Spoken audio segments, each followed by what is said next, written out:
Natálka, čo sa ti na tejto škole páči? Mne sa na tejto škole najviac páči, keď máme cez zimu telesnú a chodíme von na kazisko. Máme tu veľkú informatiku, dobré počítače a na druhom stupni je automat na horúcu čokoládu.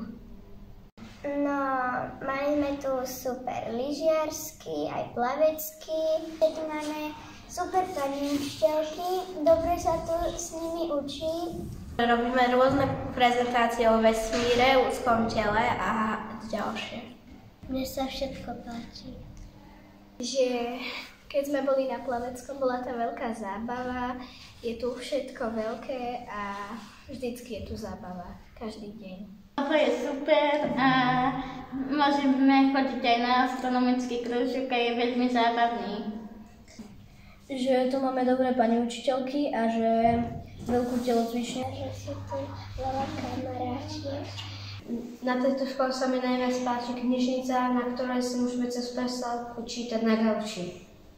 Mne sa páči, že na výtvarnej kreslíme a že sú všetky tabličky dobré.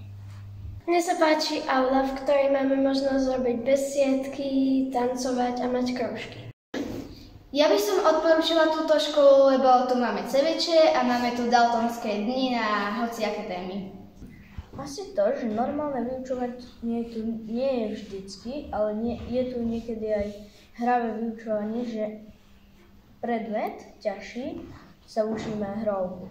Že je tu veľká telocvičňa a že sa nedá veľa hrať a cez zimu sa môžeme sánkovať, pobúvať, korčulovať. Že je to tu veľké, aj moderné a ešte sa mi páči, že tu robia aj dobré obedy. Mne sa tu najviac páči, že tu máme super relaxačnú miestnosť, pretože sú tu veľké priestory, sú tu priateľské deti, učitelia to tu dobre vysvetľujú.